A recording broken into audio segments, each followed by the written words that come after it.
Olá pessoal, meu nome é Antônio Marcelo Pacheco e este é o meu canal É Possível Sair da Caverna.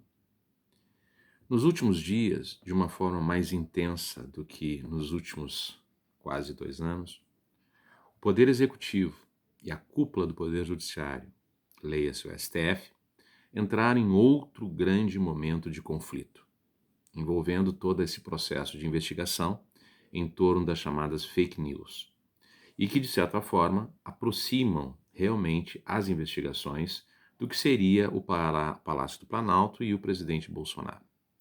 Mas é interessante de se perceber que o Supremo Tribunal Federal, há uns 10 anos, quando começou a tornar as suas sessões públicas através daquilo que era o canal da justiça e, portanto, mostrando todas as suas manifestações, os seus atos, os seus trabalhos como membros de uma corte constitucional via televisão, deixaram de representar fundamentalmente o universo do poder judiciário e passaram a representar papéis dentro de uma novela ou de alguma coisa próxima de um filme de ficção, aquilo que seria a sua exposição pública para a sociedade brasileira.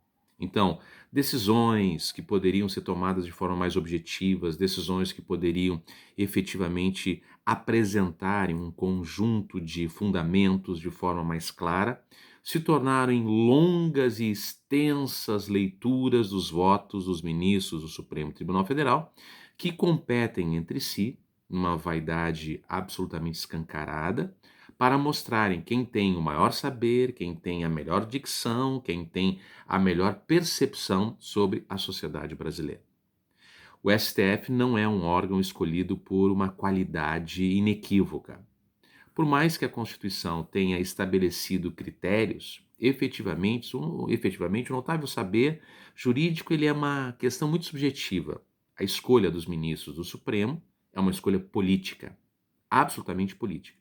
E as decisões do Supremo Tribunal Federal, a partir em que elas passaram a conviver com este ar de um ativismo político judicial, que é uma intensa participação do STF em áreas, em campos que não são os seus originais, que seria fundamentalmente o do Poder Judiciário, tornaram toda essa escolha de ministros uma questão política. Desde o governo Collor de Mello, passando por Fernando Henrique Cardoso, Luiz Inácio Lula da Silva, Dilma, Michel Temer. E talvez o governo Bolsonaro, que vai ter a oportunidade de substituir dois ministros, o decano Celso de Mello e Marco Aurélio de Mello. O conflito que se vê hoje, ele é desgastante, ele é raso, em muitos aspectos ele é bastante controvertido. É difícil imaginar que a gente que é obrigado a dar aula para os nossos alunos em sala de aula de cursos de direito, afirmando que o Poder Judiciário não pode ter a iniciativa, mas sim ele tem que ser provocado para então chegar ao chamado conflito, possa justificar um Supremo Tribunal Federal que é, ao mesmo tempo, vítima do processo de fake news e julgador do processo de fake news, começando no próprio Supremo Tribunal Federal este inquérito. Ou seja, quem vai julgar é quem está provocando. Isso significa dizer que se mistura, se confunde e se alimentam todas as críticas que se realizam contra o Supremo Tribunal Federal. O Supremo Tribunal Federal é realmente um poder absolutista, é realmente um poder divino, é realmente um poder acima do bem e do mal. Ponto. Contudo, ele é fundamental. Ele faz parte da estrutura de um dos três poderes que formam, que instituem a figura da República, a figura da democracia, a base da Constituição. Se a gente lembrar que o artigo 16 da Constituição dos Direitos, da Declaração dos Direitos do Homem e do Cidadão, de 1789, dizia que não há Constituição sem divisão de poderes, não se pode, em hipótese alguma, como algumas pessoas têm feito de forma leviana, propor o fim do Supremo Tribunal Federal. Ele existe. Ele existe, ele cumpre uma função.